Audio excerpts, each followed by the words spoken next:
Constipation होना एक आम दिक्कत है, बट इस कॉन्स्टिपेशन को दूर कैसे करना है उसको समझने की ज़रूरत है। कॉन्स्टिपेशन जब किसी को होती है, कब्ज़ किसी को होती है, तो वो हमारे शरीर के अंदर क्या चल रहा है, वो हमें बता रहा होता है। तो हमने उस कॉन्स्टिपेशन को, उस कब्ज़ को समझना है जिससे हम उसका सही से इलाज कर सकें। एक कब्ज़ वो होती है जहाँ पे आपका जो मल है वो सख्त होकर आ रहा होता है, जो बता रहा है कि आपके शरीर में पानी की कमी है, आपके शरीर में फाइबर की कमी है, जिसकी वजह से आपका जो स्टूल है वो टाइट हो जाता है। अगर ये कॉन्स्टिपेशन आपको रोज़-रोज़ बन रही है तो इससे आपको एसिडिटी, पेट में दर्द, सिर में दर्द, घबराहट कॉमनली देखने को मिलेगी। दूसरी टाइप की जो कॉन्स्टिपेशन होती है वहाँ पे जो मल होता है वो सॉफ्ट होता है। पेट एक बार में साफ नहीं हो रहा होता, दिन में मल्टीपल टाइम आपको जाना पड़ रहा होता है। ये बता रहा है कि आपका जो लीवर है वो वीक हो चुका है, आपकी इंटेस्टाइन्स के अंदर स्वेलिंग है, जिसकी वजह से मल एक बार में पूरा फ्रेश नहीं हो पा रहे हैं। तो आपने करना क्या है, पहले अपने आप को आइडेंटिफाई करना है कि आपको जो कॉन्स्टिपेशन हो रही है वो किस टाइप की हो रही है। क्या आपका जो मल है वो हार्ड है या आपका जो मल है वो सॉफ्ट है। एक बार ये आइडेंटिफाई हो जाएगी तो आपको अब इसके पीछे के कारण पता है।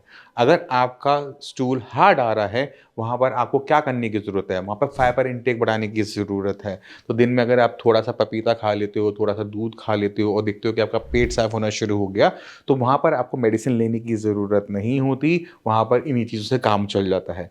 अगर पपीता और दूध जैसी आइटम फ़ेल होनी शुरू हो जाए, तब आप त्रिफला पाउडर का यूज़ कर सकते हो। त्रिफला पाउडर रोज़ रात को लेके सोओगे 2 चम्मच, पेट साफ़ हो जाना चाहिए। अगर पेट साफ़ होना शुरू हो जाता है, तो हमारी दिक्कतें खत्म, हमारी एसिडिटी खत्म, हमारा सिर में दर्द खत्म, हमारे घबराहट खत्म। वहीं पर अगर आपको स्टूल सॉफ्ट है और मल्टीपल टाइम जाना पड़ता है, शरीर में थकावट बनी हुई है, कंधे मांसपेशियों में दर्द हो रहा है, एसिडिटी बन जाती है, खाना सामने आते भूख खत्म हो जाती है, तो यहाँ पर आपके इंटेस्टाइन्स में स्वेलिंग एक लक्षण होता है।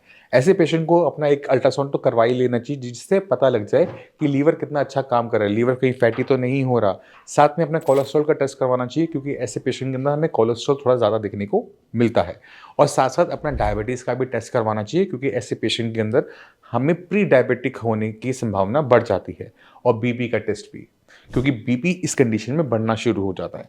अगर ये सारी चीज़ें आपके साथ हो रही हैं, इसका मतलब ये है कि आपको कोलाइटिस बना हुआ है, आपके इंटेस्टाइन में स्वेलिंग है, आपका लीवर कमज़ोर है।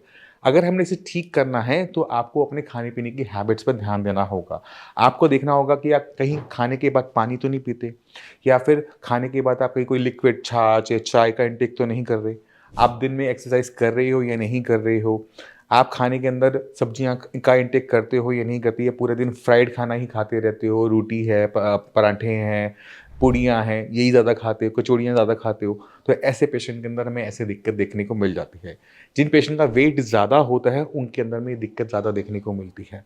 दोनों ही कॉन्स्टिपेशन है, बट एक दूसरे से अलग है, इनके पीछे कारण भी अलग-अलग हैं। तो आपको अपनी कॉन्स्टिपेशन के अपने कारण समझने होंगे और उस पे काम करना होगा। अगर आप काम कर लेते हो, तो आप आने वाली बीमारियों से पहले ही बच जाते हो। क्योंकि कॉन्स्टिपेशन अगर बहुत लंबा टाइम बनी रहती है, तो ना जाने वो कितनी टाइप की और बीमारियों को पैदा करती है, जैसे मैंने अभी आपको बताया। तो मैं उम्मीद करता हूँ आज से आप अपनी कब्ज़ को नॉर्मल नहीं समझोगे, उस पे काम करोगे, उसे अंडरस्टैंड करोगे, अपने शरीर को अंडरस्टैंड करोगे और उसके अकॉर्डिंगली आप एक्ट करोगे। कहीं पे भी दिक्कत लगे, डॉक्टर्स की पूरी टीम है, वो आपकी पूरी हेल्प करेगी। इसी हेल्प चलने की मैं आगे चाहूँगा। मिलते हैं अगली वीडियो में, तब तक के लिए नमस्कार।